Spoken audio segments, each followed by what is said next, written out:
Signal detected. Initiating signal boost.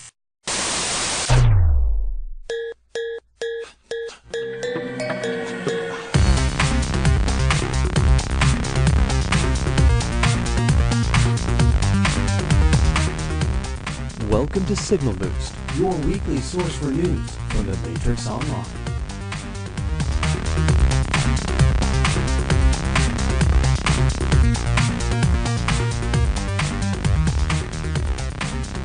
Hello everyone, you're listening to Signal Boost Episode 7, and I'm your host, Glace.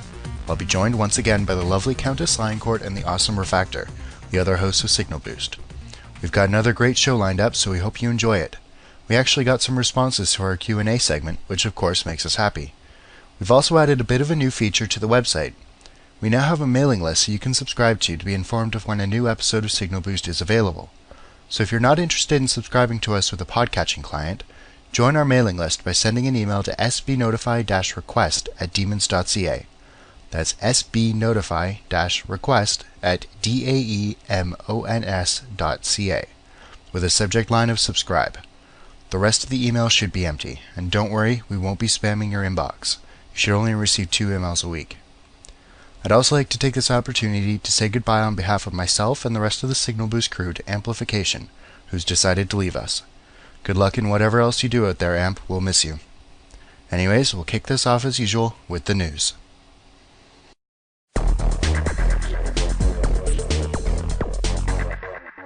The image retrieval segment for September 13th on Dad Node 1 was quite a surprise to many MXO players, as it showed an image of one of the Merovingian's henchmen, one of the twins, fighting Morpheus in the parking lot that serves as a facade for Hell Club, with a switchblade. The description beside the image hints that maybe the twins haven't been removed from the Matrix at all. In the early hours of Thursday, September 14th, all of the servers were brought offline for system maintenance and to apply Update 46.1, a hotfix that tackled many issues, including the death effect bug, the concealment problems, changes to a couple Pandora's Box missions for help with the lag in the International District, and the return of Archival Mission Ticket 1.1.1 to the Merovingian Archivist stock.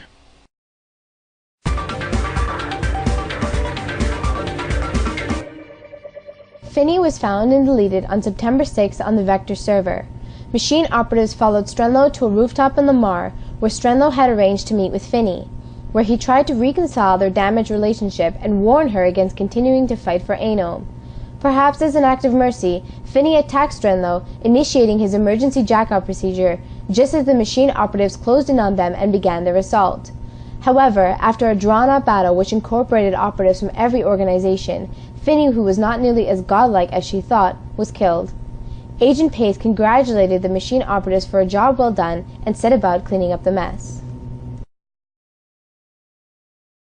Niobe went looking for the Oracle on the Syntax server on September 7th. After many hours of waiting in Dever Court, the Oracle finally made an appearance, much to Niobe's relief. Saying that they had a lot to catch up on, the Oracle led Niobe up to her new apartment, explaining that she gets moved around a lot, and that's why her apartment wasn't where Niobe had last thought it would be. We don't know what was said during their meeting, but we can hope it put Niobe's mind at ease, as she hasn't quite been herself after her experience after drinking the Violet cheat codes. Several machine operatives were informed that Anom had a new plan targeting the megacity's power plants in Guinness Lake shortly before Agent Gray picked up a 911 call reporting that the attack had already begun. Machine operatives rushed to the scene and began attacking the invading Unlimits, overhearing mention of someone named Cyril, who was not going to provide backup because he was in a mood. Cyril, we can presume, is the Unlimit who is coordinating the attacks on the power plants. After the Unlimits were pushed back, a celebratory party was held at Club Dante, where Agent Pace congratulated the operatives on their good work.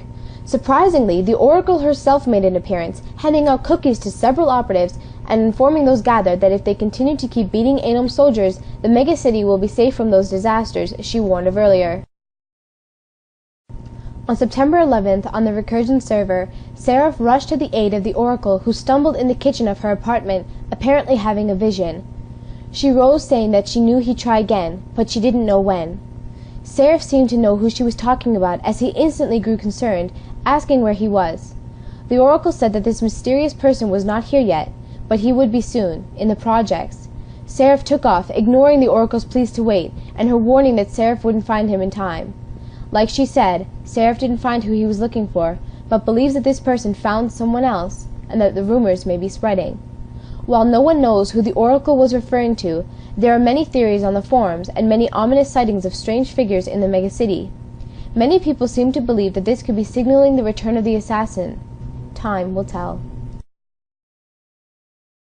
Persephone called some of her loyal Merovingian operatives to help her out on the Vector server on September 12th. Word had been leaked to Anom's followers that Persephone planned to dine at a restaurant in Fairy Hatta, and she needed the Merovingian operatives to lay in wait around the restaurant and wait for Baron, the Unlimited commander who has an unhealthy obsession with Persephone, to make an appearance. She directed the operatives to remain hidden from sight and wait outside the restaurant, and of course defend her should Baron or the Unlimited forces show up.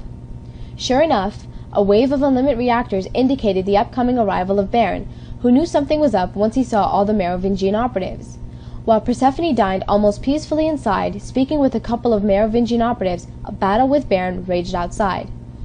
Baron eventually relented, saying that he'd go on a proper date with Persephone without the interference at a place that was actually classy, and took off.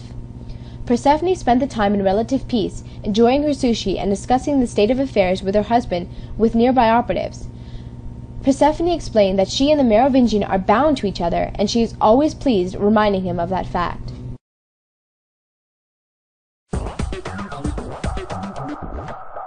Are you interested in joining the Signal Boost crew? If so, great!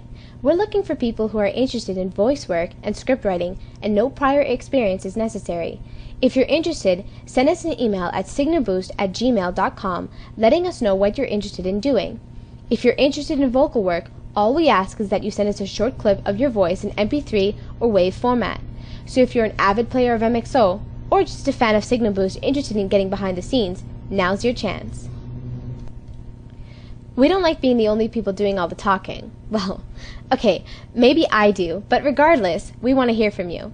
Send us your questions, comments, news, or information at our email address, signalboost@gmail.com, and check out our forums at signalboost.demons.ca/forum.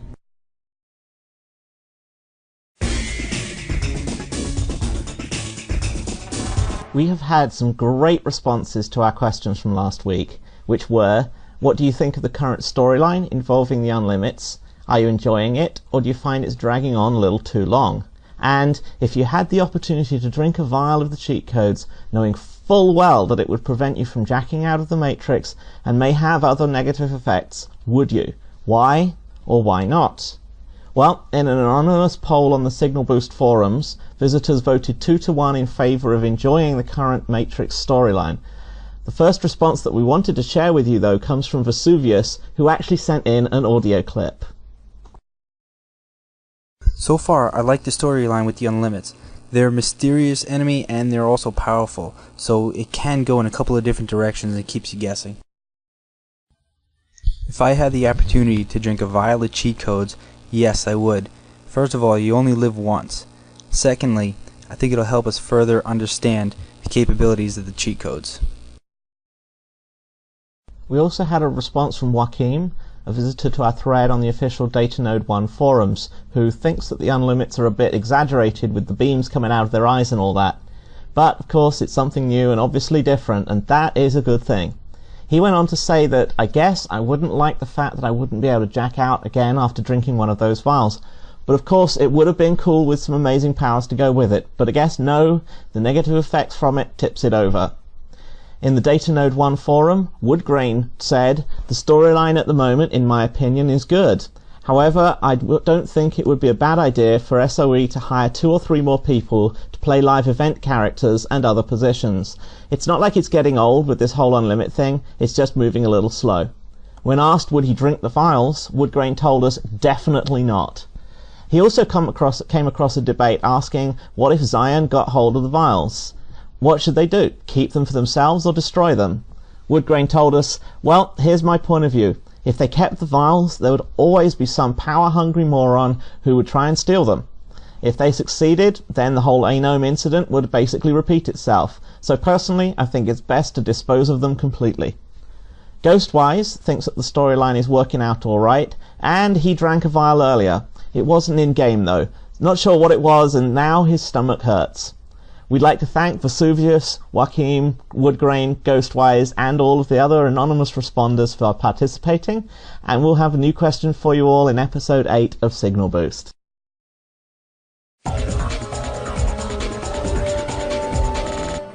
We hope you enjoyed last week's critical mission summaries.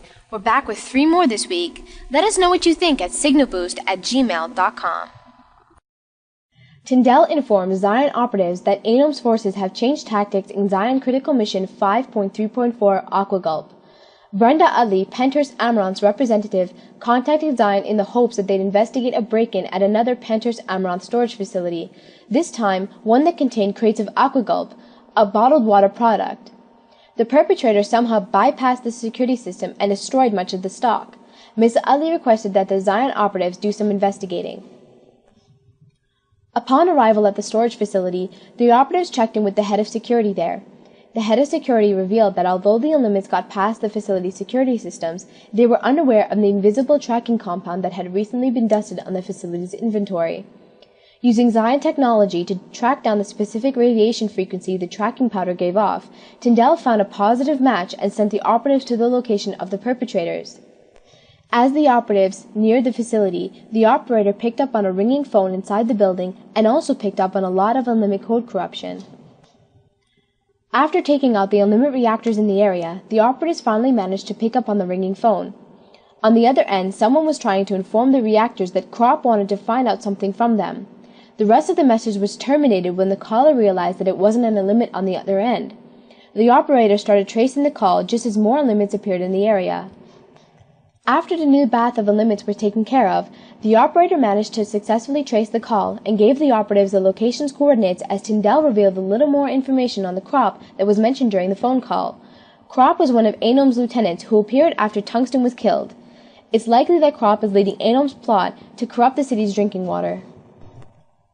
The location that the operator led the operatives to was empty save for a phone, its occupants having more than likely evacuated after the operatives intercepted the call. Tyndall managed to dig up the apartment and phone line that the operatives had just checked in on, and they were registered to a Zion Red Pill who had just disappeared shortly after ANOM stole the vials. Tyndall told the operatives that she would continue her research and let them know of any further developments. Agent Gray confirmed that Cyril is the name of the Unlimit leader orchestrating the attacks on the city's power stations in Machine Critical Mission 5.3.4 Over the Age. Agent Gray also informed operatives that Cyril, before he became a member of ANOM's Unlimits and lived in Zion, was not exactly the most stable individual, and sent the operatives to a spy who had gotten a hold of Cyril's medical record. The spy confirmed what Agent Gray said, that Cyril suffered from bouts of extreme paranoia and had attempted suicide at least 3 times. Agent Gray told operatives that this instability could be used against Cyril, and also reported that Cyril felt most safe around psychiatrists. The plan was for the operatives to meet with Cyril at a building in the city that he felt most comfortable, and under the guise of being a psychiatrist, get him to divulge as much as possible about his mental vulnerabilities. Once at the specified location, the operator warned the operatives that there were many strong Unlimit signals in the building, and also that the room that Cyril was in was sealed, requiring the Unlimit guards to open it. After speaking to one Unlimit, who commended the operatives on being very brave to be Cyril's new psychiatrist, seeing as what happened to the last one, and also warning the operatives to expect many late-night phone calls from Cyril, the operatives gained entrance to Cyril's room. Cyril was in a very agitated state, rambling to the operatives that someone was after him, and that Cyril could hear him buzzing around him, too small and too fast to see. He also said that this person was very angry with him because Cyril stole his powers, and that the operatives were the only ones who could help him. After leaving, Agent Gray reported that there was a high probability that Cyril's imagined stalker is the assassin, whose powers did share outward similarities to the powers demonstrated by those who had consumed a vial of cheat codes. Agent Gray, seeing an opportunity, sent the operatives to an abandoned building that was home to some squatters to gather some flies. Flies like those that the assassin was made of. After chatting with a blue pill who was now forced to live in the abandoned building after the Tasty Wheat stock crash drove him to homelessness, the operatives were able to find a couple of dead blowflies, much to the relief of the operator, who was happy to have the operatives out of there. Agent Gray sent notice to the operatives that Cyril had attempted to contact them already, and told the operatives where Cyril was now. The operatives arrived to find Cyril, as usual, extremely agitated, but hopeful that his mysterious stalker had perhaps forgiven him. The operatives told Cyril that they had something for him, and gave him the dead bowflies, which put Cyril in a panic, screaming that the flies were the mysterious stalkers, and that the stalker was going to kill him and eat his eyes. Upon leaving the building, Agent Grey congratulated the operatives on a job well done, and that their manipulation of Cyril's fears seemed to have robbed him of what little mental capacity he had. It should put a damper on Anom's plans involving the power stations. He also told the operatives that the next step was to actually help Cyril succeed where he had always failed. The operatives were going to help Cyril kill himself. Flood's plan from last week came to fruition in Merovingian Critical Mission 5.3.4 called The Moth. Flood reminded Merovingian operatives that the plan was to capture Baron, an unlimited lieutenant with a weakness for Persephone that Flood plans to exploit. The plan was to leak information to the Unlimited forces that Persephone was to be at a certain location at a certain time using the access to Unlimited's email that was gained during the last critical mission. Flood sent the operatives to an untraceable terminal to send the email from. The operatives sent the anonymous message saying where Persephone would be and when, and that there would only be a few guards, signing it simple, a friend. Flood had also sent a small tracking virus along with the email, which immediately registered a hit that was probably Baron's location. However, Flood told the operatives not to engage Baron at this time, but to infiltrate the facility to see if he'd taken the bait. The operator warned operatives that there were many Unlimited soldiers in this new location and advised a couple of ways to get in there without getting slaughtered. His suggestion worked, as the Unlimited reactors in the area didn't attack the operatives, but did share interesting details, including the rumor that Baron actually used to work for the Merovingian in his pre-Unlimited days, and actually decided to side with Anom in the hopes that he'd get enough power to steal Persephone away. Another Unlimited reactor waxed philosophical about the complications of a human-program relationship, questioning whether it was even realistic. The operator informed the operatives that Baron was nearby, and to try talking to the Unlimiteds guarding the room to see if he'd fallen for the trap. It was confirmed that Baron had actually fallen for it when the operatives were told, in the guise of being new recruits to Unlimiteds, that Baron had just got an important message and to return tomorrow. While trying not to get too close to Baron, the operatives were also able to hear him anxiously muttering concerns about meeting with Persephone, worries that she would think him stupid, and that he didn't know what to say to her, and the classic concern about not having anything to wear. Obviously, he'd fallen for the trap. Hard. Flood advised that the operatives head to the new location to gather some reinforcements in case the operatives are needed at the trap's location, in case something went wrong. After picking up 2 XL reinforcements, who were anxious to get to the location, Flood informed the operatives that while Baron had fallen for the trap, he turned and ran away upon seeing Persephone, and called in waves of Unlimited forces after spotting one of the Merovingian ambushers lying in wait at the location. It looked like the operatives and the reinforcements were going to have some action after all, as the battle between the exiles and the Unlimited was going badly, and Persephone herself may have been in trouble. After eliminating the Unlimited threat, the operatives ensured that Persephone was okay. She was, although, a little vexed that Baron had run away so quickly after she had simply looked at him.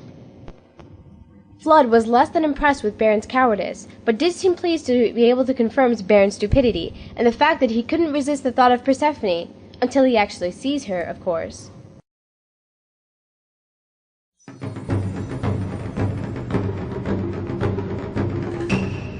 Welcome to the Ask a Dev thread summary, summarizing posts made to this high-traffic thread in the DataNode1 forums between September 7th and 14th. A data miner, don't laugh, they do exist, noted that the white hallways contain a large number of low-yield data nodes. Rarebit made a note to up the level of the area from 1 to 50 to increase data mining yield. The twins from Reloaded have generated an awful lot of discussion. It appears that the Straight Edge Razor will feature in 2 of their special interlock fighting moves. The ghostly abilities of invisibility and walking through walls, Rarebit noted were actually existing admin abilities, and he also noted that 2 computers and spastic multitasking would be needed to play the twins in-game. The Oracle's dire warnings of floods, blackouts, riots and fires were raised, and Rarebit confirmed that these would actually occur, but only during critical missions. Come episode 6.1 of the ongoing Matrix story, unlimit reactors of level 53 and above will begin to drop hefty info and buffed items, according to Rarebit. And he also mentioned a tool that the devs use that allows them to edit characters that they can manually set a character's level above the usual level cap of 50. He said that abilities don't scale well above 50th level, but loadouts do work well enough for surviving mass battles. Story NPC levels have been adjusted using that tool, and we can expect to see some of that in episode 6.1 of the ongoing Matrix story. In the ongoing questions about clothing, someone asked if we'll ever see jackets over dresses, and the answer was a nice simple nope. And the last but not least, there has been a long discussion around the idea of adding a training avatar to the organization areas accessible via the white hallways. It looks like a 70th level training avatar might be appearing soon, but the question of what loot you'd get for beating them is ongoing.